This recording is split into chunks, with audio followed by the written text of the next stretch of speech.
भैया नमस्कार। हम गांव वाले बोल रहे हैं। खबर ये है कि 9 जुलाई को 8 पुलिसकर्मियों का हत्यारा दुर्दांत अपराधी विकास दुबे महाकाल मंदिर दर्शन करने पहुंचा और वहां मंदिर के गार्ड ने उनको पकड़कर महाकाल थाने के पुलिसकर्मियों को हवाले कर दिया।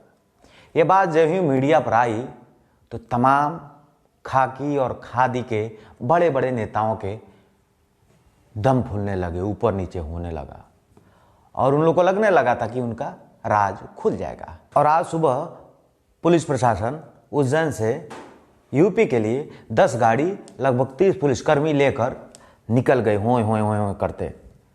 और उसके बाद ये हुआ कि गाड़ी पलट गई और विकास दुबे, जिसके पैर में रॉड लगा हुआ है, जो 100 या 150 मीटर चलने के बाद भाग नहीं पाता है, जो खुद महाकाल मंदिर जाकर सरेंडर किया, वो भागने की कोशिश कर रहा था। उसके बाद पुलिस वालों ने उसको इनकाउंटर में गोली मार दिया।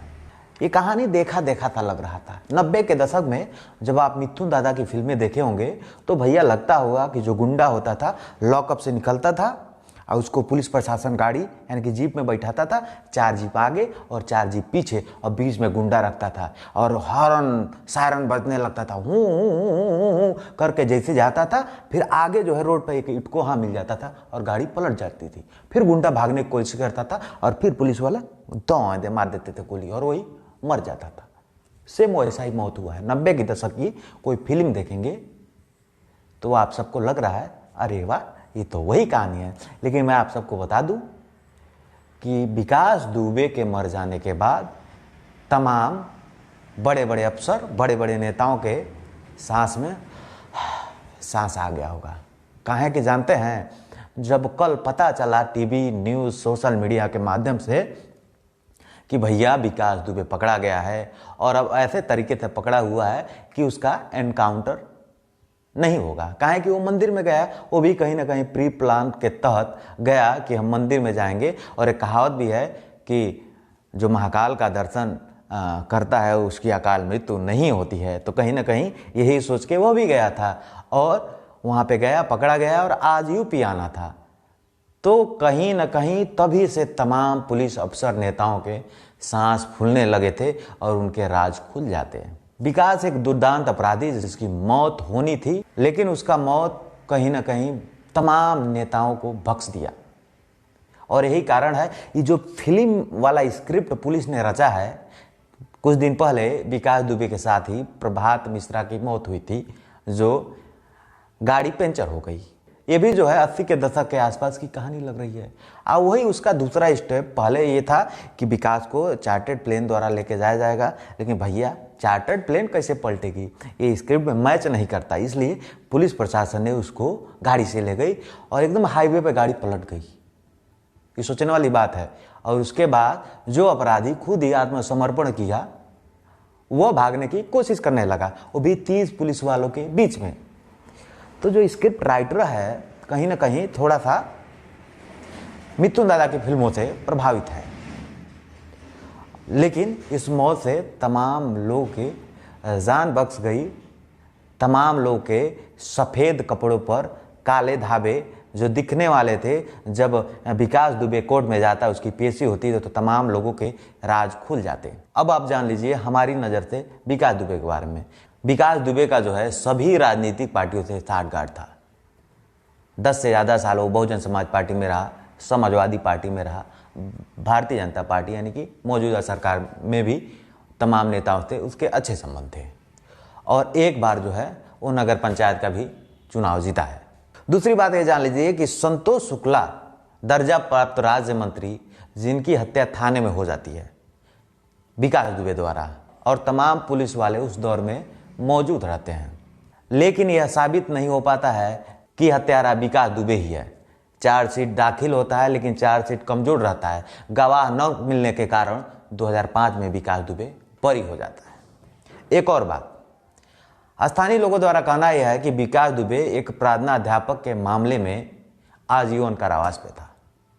लेकिन विगत जब नगर पंचायत का वो चुनाव लड़ा, उसके पहले किसी स्थानीय नेता के सौजन्य से वह जेल से बाहर आ गया और आज़ाद होकर घूम रहा था। अब आप यह सोचिए कि विकास दुबे कहीं ना कहीं कितना पावरफुल था कि ये जो कहानी 2020 में वो दोहराया है, 8 पुलिसकर्मियों का निर्मम हत्या कर दिया और उनके लाश को, उनके शव को जलाने की भी कोशिश थी उसकी, जैसा कि उसने अपने बयान में कहा है। तो कहीं ना कहीं उसकी पैठ बहुत गहरी थी और उसकी पैठ बड़े बड़े नेताओं से थी। और कहीं ना कहीं ये सवाल खड़ा होता है जो पुलिस प्रशासन ने फिल्मी अंदाज में विकास दुबे की इनकाउंटर किया है। अगर विकास दुबे कोर्ट में पेश होता तो उन तमाम लोगों के बिना कोरोना हुए दम फूलने लगता भैया। और दूसरी सबसे बड़ी बात, विकास दुबे पर पहले 25,000 रुपये का इनाम रखा गया, फिर 50,000 रुपया हुआ, उसके बाद 2.5 लाख रुपया हुआ, फिर उसके बाद डायरेक्ट जो है 5 लाख हो गया। पूरा उत्तर प्रदेश पुलिस, पूरे उत्तर प्रदेश में एकदम छापा पे छापा, छापा पे छापा और छापे मार रही थी। और उत्तर प्रदेश पुलिस का यह भी कहना है कि हमने यूपी बॉर्डर को सील कर दिया है। लेकिन भैया विकास दुबे मध्य प्रदेश पहुंच गया। आखिर क्यों? कहीं तो झोल है और कहीं ना कहीं विकास दुबे की सेटिंग प्रशासन से लेकर शासन के बीच है। यही कारण है कि विकास दुबे मध्य प्रदेश पहुंच गया। विकास दुबे का मरना बेहद जरूरी था, लेकिन विकास दुबे के साथ साथ जो उसके साठ गांठ में लोग थे, अगर उनके भी पोल खुलती तो हमारे उन पुलिस भाइयों के आत्मा को शांति जरूर मिलती। लेकिन विकास दुबे को ऐसे मारा गया कि जो विकास दुबे से जुड़े तार थे वो सब खत्म हो गए और फिर से सबका कपड़ा छोटा छोटा जो दाग लगा था, छिट्टी छिट्टी, एकदम जो है बढ़िया डिटर्जेंट से धुल गया और सब लोग अब पाक साफ हो गए। तो गांव वाले रिपोर्टर जो है, जो 8 पुलिसकर्मियों की निर्मम हत्या हो गई, उनकी आत्मा की शांति के लिए प्रभु से कामना करता है और उन तमाम लोगों के मन को भी अब शांति मिल गई होगी जिन लोगों को यह पता चला कि विकास दुबे सरेंडर कर दिया है और उसके बाद उनके सांस फूलने लगे।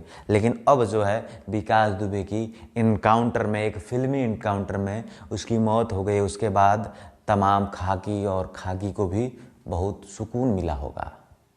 आप क्या सोचते हैं विकास दुबे के प्रकरण पर? हमें कमेंट करके ज़रूर बताएं। ये वीडियो फेसबुक पर देख रहे हैं तो हमारे पेज को लाइक करें, यूट्यूब पर देख रहे हैं तो चैनल को सब्सक्राइब करें। अभय राव के साथ विष्णु प्रभाकर, गोरखपुर एक्सप्रेस न्यूज। नमस्कार।